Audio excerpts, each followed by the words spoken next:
Tammy is an award-winning leadership development expert who has spent over 20 years accelerating women's advancement. So last fall, which is really cool, Tammy published Reframe Your Story, Real Talk for Women Who Want to Let Go, Do Less, and Be More Together, which urges women to challenge the current narratives reinforced by society, systems, and those of their own making. And what's really great today, which I like to share with you as well, is that Tammy's been so generous and she's offering a giveaway. And this is how the giveaway is going to work. So please stay tuned throughout Tammy's talk. And at the end, we'll ask each person to share a takeaway from what you've learned today. And we'll put all your names into a random draw. And then we'll contact you afterwards through AirMe or through email. And we'll go from there. Excellent. So, Tammy, I think we're ready to start. Perfect. Thank you. Good afternoon, everyone. I see we have a small but mighty group here, mostly women, and then I think Jeff. So we'll welcome him wholeheartedly to our session on the disappearing employee. So as Hadon mentioned, I've worked in women in leadership and kind of the advancement of females in the pipeline for 20 years, but specifically really focused for 10 years, where I kind of got into the research, conducted my own research, recently wrote the book, and this is not a new topic. And you as well are probably just even sick of hearing about it. But some things have happened in the last few years during the pandemic that has made this even more of a challenge. So that's what I want to share with you today. Not everything, just how do we have to think about this now at this particular point in time? But my first question, and Hadon's going to bring up a poll here, is if you are in an organization, are you even thinking about this issue, or how are you thinking about advancing women? So the poll asks you, what's your organization's most important issue when it comes to advancing women? Is it attracting women to the field or the company? Maybe you're in a sector that is really underrepresented. Is it retaining women? You can get them in, but they keep leaving. Is it you have the women maybe in the kind of the lower or the mid to tiers, but advancing them has been the challenge? Is it removing systemic biases, maybe in your policies, in your structures, your systems, or is it getting leaders to pay attention even to this issue? Maybe you're in an organization where it's not yet kind of hitting the radar. And if the answer is all of them, Tammy, it's all of them, then you can put that in the chat as well. So Hadon, where are we with the poll?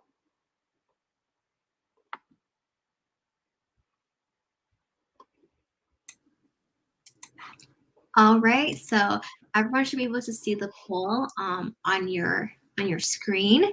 I know it's hard to pick one answer, as Tammy mentioned, but feel free to pick the one that you feel is most pertinent to you. I'll keep it open for a couple of seconds, Tammy, and then you can cue me as to when to close the poll, and we'll discuss our findings. Super. Yeah, and I mean, our sample size isn't too big here today, is it? But I really find that there's no, common answer. It's really about what's happening in the sector, in the organization, and even in the part of the world that I'm working in. So we can go ahead and close it. I think everyone would have had the chance by now. Yeah, Michelle, I know we've got some of our other speakers here today who our organization is either ourselves or a few people that we work with. And you're guessing maybe systems and practices and policies and that kind of thing. So yeah, it honestly, it just depends, but we'll talk about that today as well.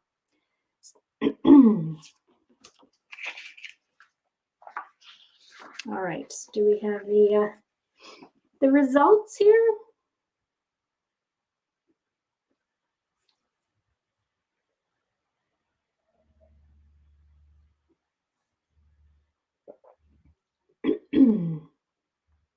All right, Tammy, so the results are in. So it looks like 75% of people said advancing to senior roles was the most important issue, followed by attracting women to the field or the company themselves. Yeah, and so that's where we see a big sector difference. Oftentimes, if you're in, for example, financial services or professional services, as examples, technology, maybe you have, women kind of in the front line, supervisor, senior manager, maybe even up to director, but then after that, that's where the typical drop tends to happen. Or maybe you are in mining, other tech sectors, places, where we're just attracting women to the field in general is difficult. So that's definitely, we see different challenges based on kind of sectors. So what I want to talk to you about today, is first of all setting the stage, like what's been happening. And if you're working in HR, I am not telling you anything that you don't already know. So let's just level set, and then I'll talk about what are the implications to advancing women in particular. And so we have the workforce exodus. So whether it's the great resignation or the great reshuffling is now what's happening.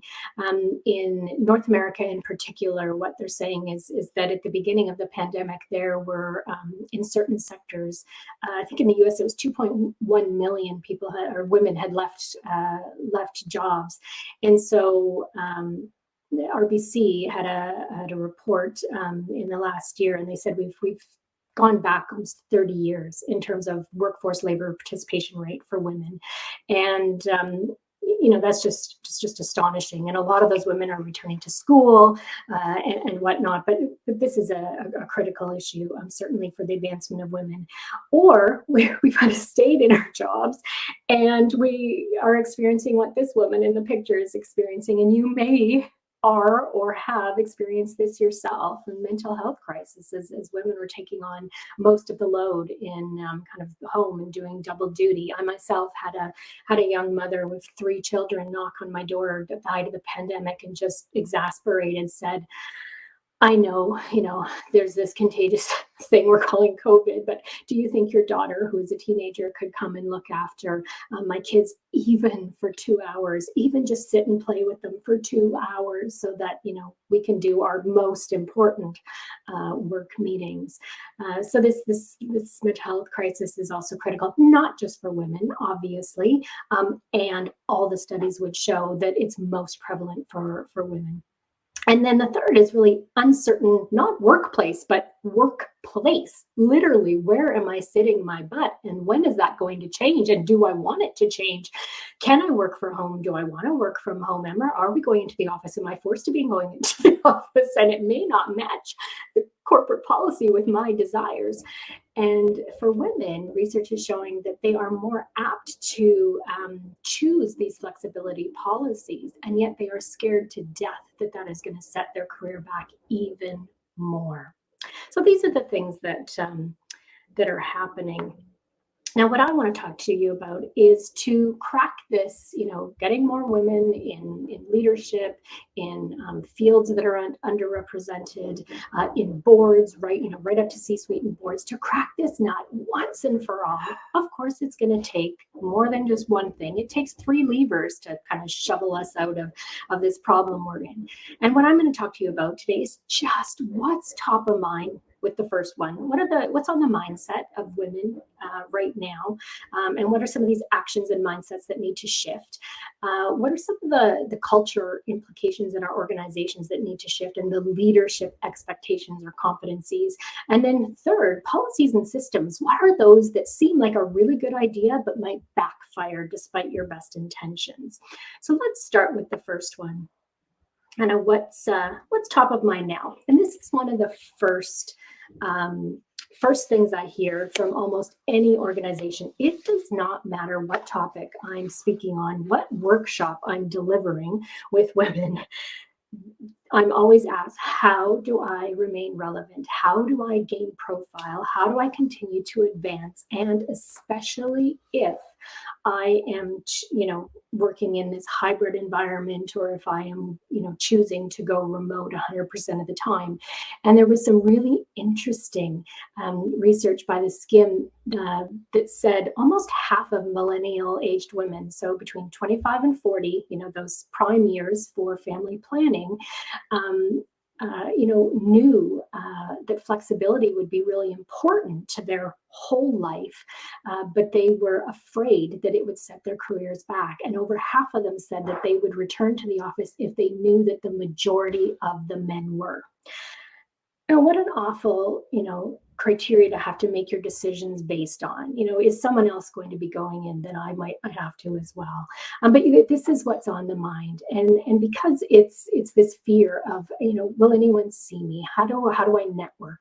And so the two main reframes that I talk about, and I've got a chapter on each of these in the book. The first one is this notion of meritocracy. So my results should speak for myself. Of course, do your good work, put your head down, and you'll get noticed for that. But of course, we know it doesn't work that way. And we need to reframe to say, I speak for me, my results, and my goals. So this is a really critical one, and it's all about self-advocacy. And of course, women, as young girls, we were brought up that talking about ourselves or sharing our successes and our wins, cheering too loud for ourselves was bragging or boasting or unbecoming. And so as we get to women, these feelings stay with us. And I actually just wrote a LinkedIn post yesterday on this, and getting some really interesting comments here on that. But that's the first one. We have to shift this view of meritocracy, first of all, for ourselves, and say, no, I need to ensure that I am visible and gain profile and continue to build out my network, which is the second one. And often what women say is, I'm too busy for that. It would be nice if I had time to network. Like that goes on the nice to-do list if I had time. And of course, we know that we never have extra time, never. And so what we have to shift is thinking that building relationships is our job. Coffees, chats, and luncheon meets, and even if they're online or in person, that is part of our job, right? To gain insights, to remain relevant, to understand more about our business and organization or experts in the field or whatever it may be, that is essential to our jobs. And research shows pretty distinctly that men and women build their networks quite differently. Women, it tends to be kind of smaller, closer knit for that psychosocial support, that shoulder to lean on. And for men, they're usually larger and acquaintance-based. And they have what's called multiplex ties, so that work acquaintances will also be kind of buddies that I'll go for a drink with or play basketball or whatever the activity may be. And the interesting thing is at the beginning of the pandemic, research was showing that women's networks stayed quite intact because they were those psychosocial. I could still, lean on the shoulders of this small group of people, whereas men's kind of lost those connections without having those kind of face-to-face dynamics that we lost when we were working remotely.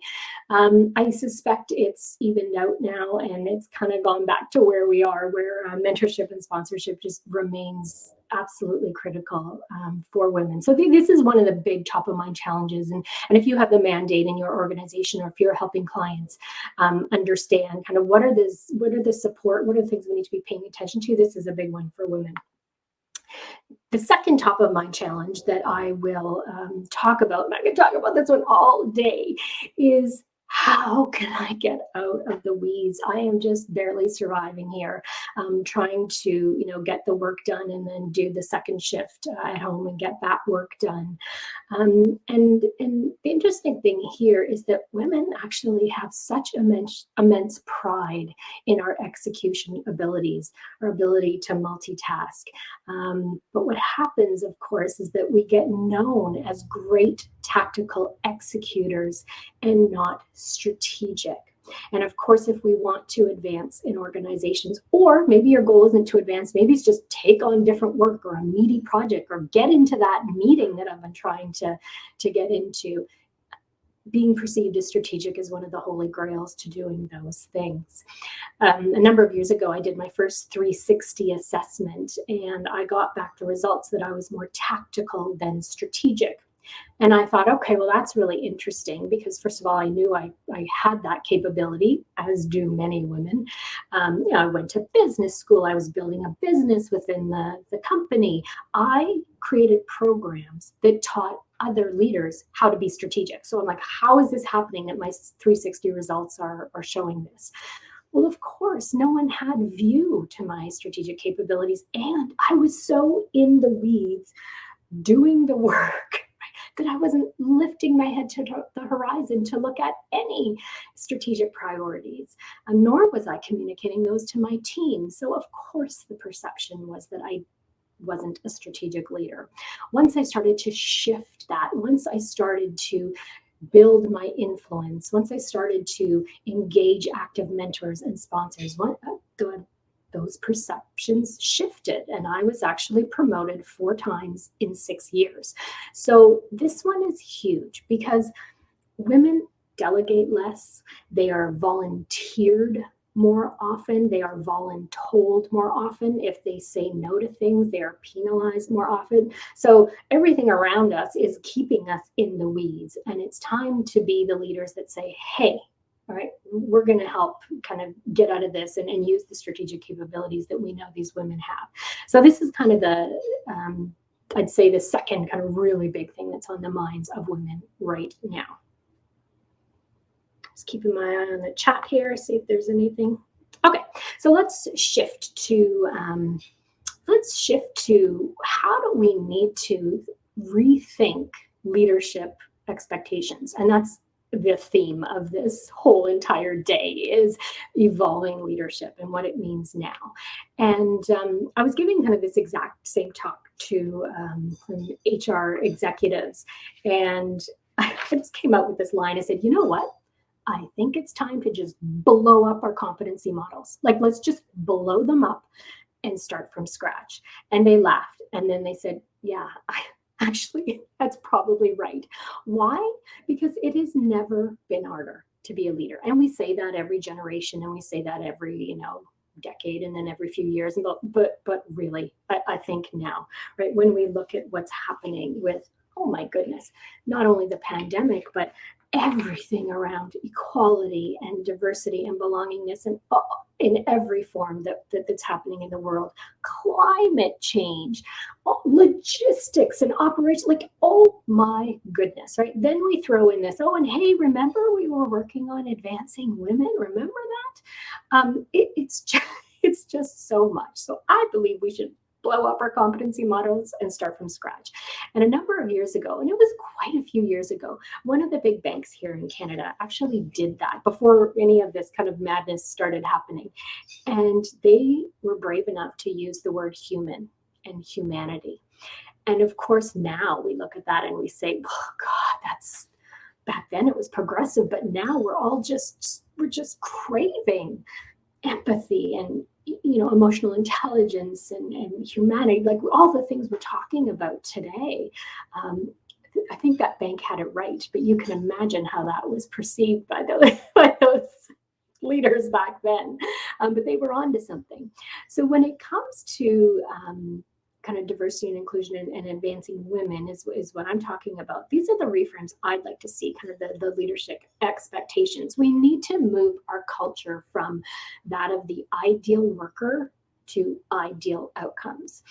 And if we're honest, right, we are still living in the 1950s notion of where the ideal worker was born. It was the man who went to work and just did anything and was available anytime because he knew he had the family support at home. And I'm picturing the Corningware casserole with the beautiful 1950s shift dress and waiting with the drink and the cigarette when he came home, and it, that seems laughable now, but we're still very much operating in our cultures around that notion because busy has become part of our worth and our value. God forbid you have time on your hands, right? God forbid you have a spare moment to actually think about the business rather than work on the business. We've really tied our value to this notion of just being there all the time. And we know that has to stop, not just for women, but it is especially compounded for women, given for most, right, those responsibilities are kind of at home, resting with them. So we need to move to ideal outcomes. That's where we need to go, which ties into culture of equal face time. We need to move that to equal profile. And I remember before kind of this pandemic hit, I remember speaking with many organizations and their leadership teams about this, and they'd say, "Do you mean we have to cancel the running club, even though it's majority of it is kind of men that go and do it? Do you mean we have to cancel that because it's part of our wellness initiative, right? So it's hitting another important initiative." And I said, I'm not saying you have to cancel those things. What I'm saying is when you have those, be aware that that provides very interesting profile raising opportunities for the people who attend. What about the people who can't, or don't want to attend that particular thing? And so we need leaders to understand that we must kind of build connections with people on our teams and high potentials, right, in a various different ways. It can't always be the same activities, the same conversation. So that's where we need to move to. It's not about equal face time, it's about equal profile. And that means, giving voice to women and their ideas. Actually, Zoom and God, I love this Air Meet, same thing. All of these platforms actually should make this much easier. I can literally go through the tiles on the screen and go, oh, I haven't heard from this person and this person and this person. Like the tool is right in front of us. It should help us. And yet we still give credence to the loudest voices, the people who talk the most, right, the longest, all of that. So that's a big shift I'd like to see too. And then the third is, and I alluded to this earlier, moving from this notion of grunt work and productivity to strategic projects. There was an interesting study done where it showed that women more so than men spend time on non-promotable office housework, is the name you've probably heard, up to 5 hours a week on things that aren't directly in our job scope. That's 200 hours a year.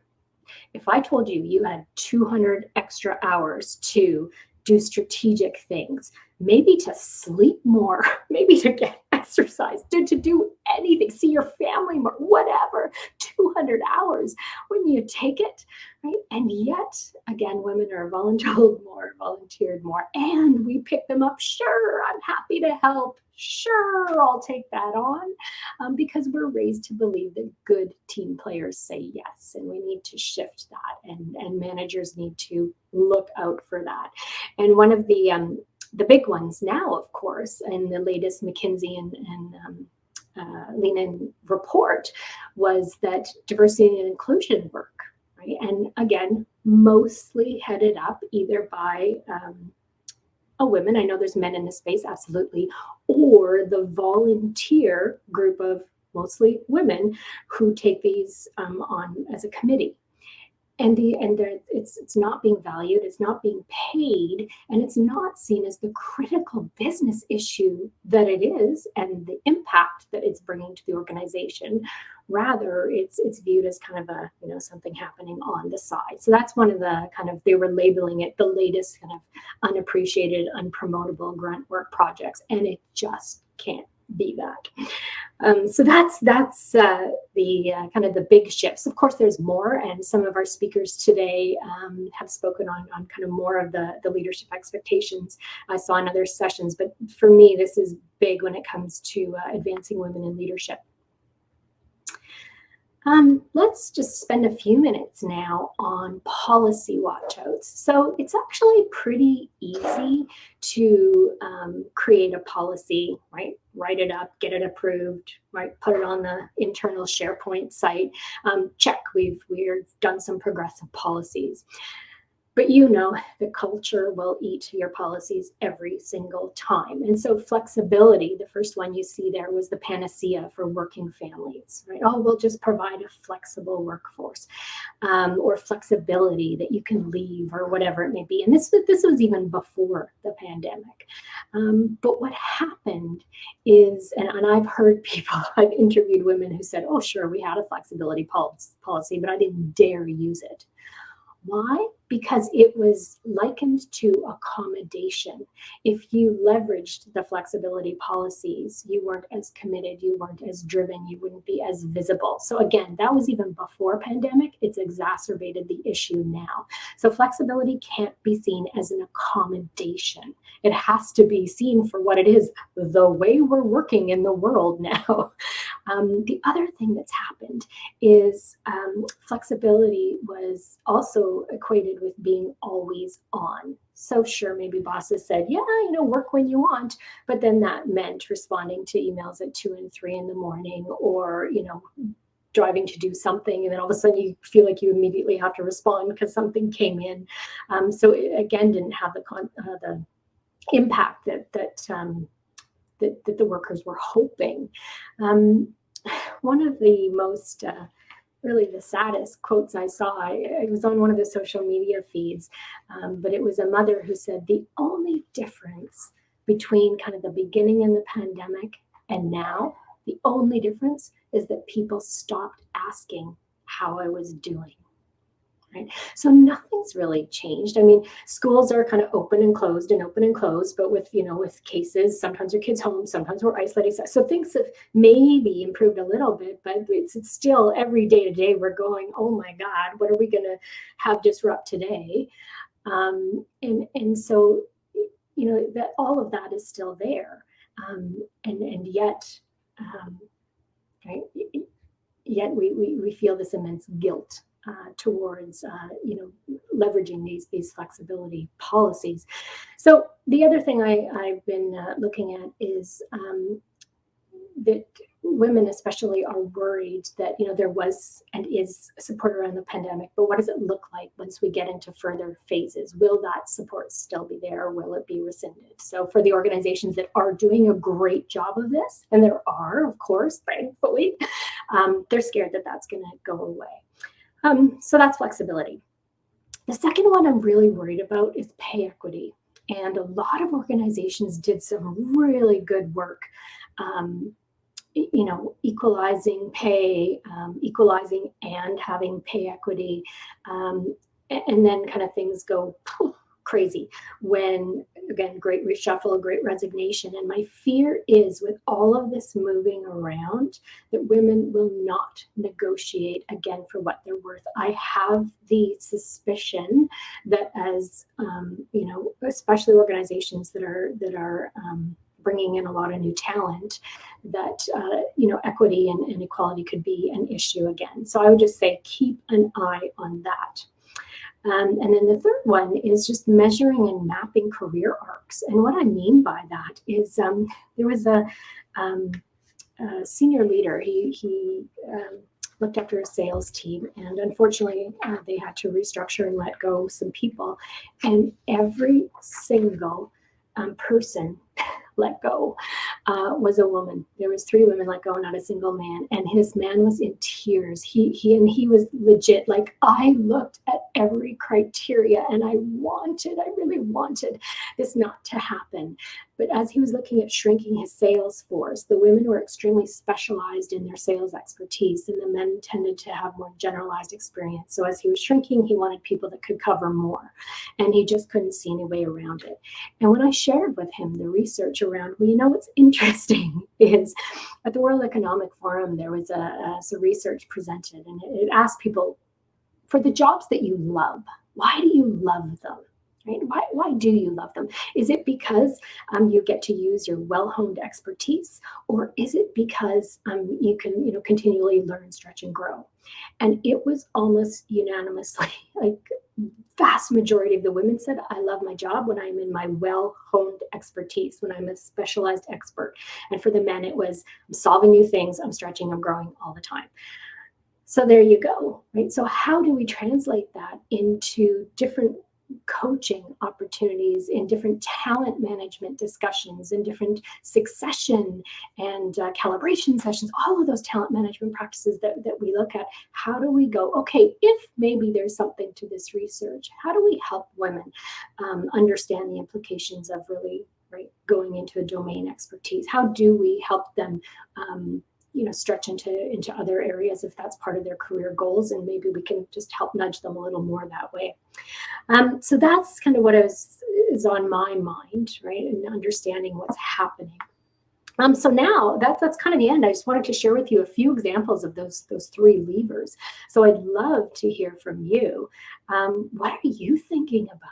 Right? What challenges or questions do you have? Reactions?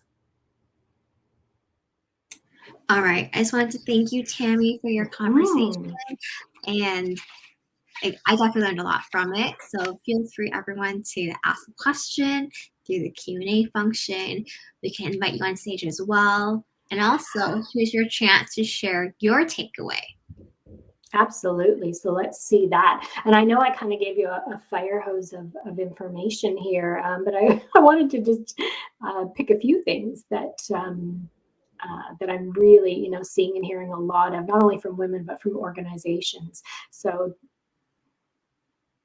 Michelle says, I see lots of people giving a range and love to see people ask. So I think you're talking about compensation. Yeah. And why do you see yourself as a candidate for the top of the range? Yeah. And of course, interesting in different parts of the world too, and maybe even here, not being able to ask, right, what is your salary, I think is going to do a lot for women as well, which is great. So now it's up to us to say, no, we got to, we deserve that top of the range. Absolutely. Absolutely we do. Thanks, Michelle. What about others? What are they thinking about? Or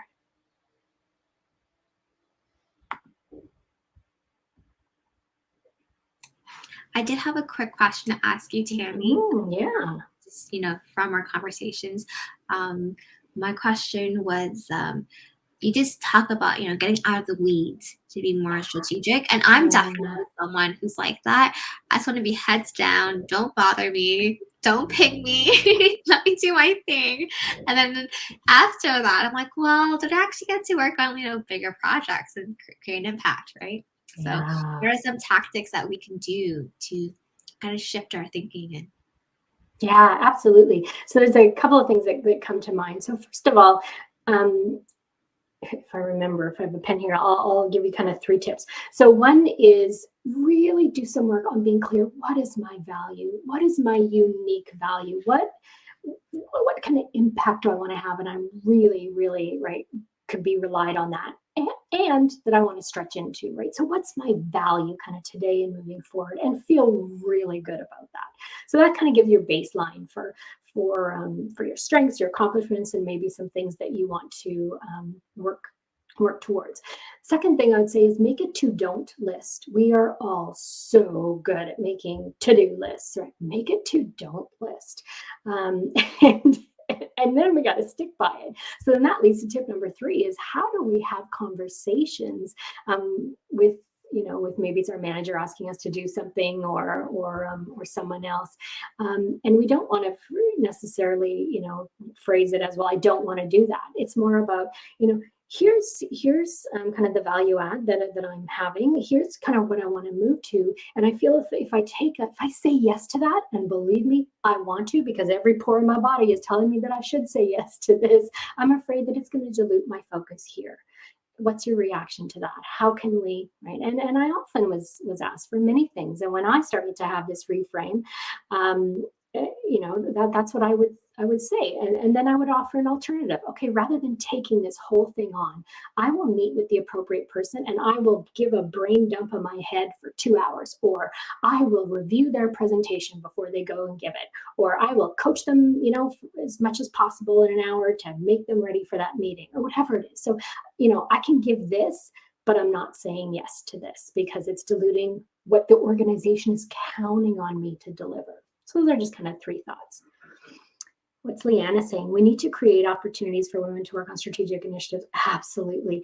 Even when they are not yet in leadership positions. Yeah, so that they can kind of be ready. And I wrote another kind of article recently on LinkedIn. It's just disheartening research that looked at, it was a big retail organization, so huge. They had tons of data. And they looked at who was advancing, and then they looked at correlating that to performance ratings. And of course, performance ratings look at how did I do retroactively. God, watch, I'll take out my wall here. Retroactively, whereas promotion also has to do with potential. And here's what happened. The women categorically had higher performance ratings on their existing work, but significantly lower potential ratings. Ugh. Right. And so, I mean, that's just horrible. So we have to not only help, get these strategic experiences, we also have to rethink what are we associating with the concept of leadership? What are we associating with potential? Because clearly there's some bias, big bias around our subjective connotations with what it'll take to succeed in the future. I know, Michelle. Oh, like I read these things and I'm just like, oh God, another one, really? And yet it's important to share because, and it's not just men doing this; it's us as women too. I'm on a campaign. I am on a campaign, and I hope you'll join me.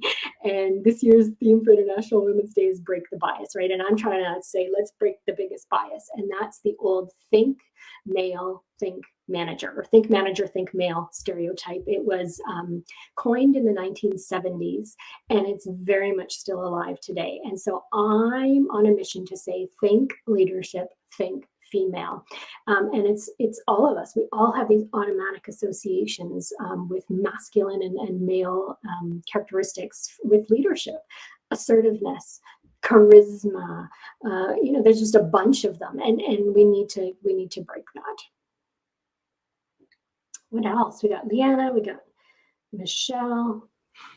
Oh, what else? Leanna's saying for women that are in leadership roles already, be confident to delegate, reject the work that is not best use of your time. Yeah, absolutely.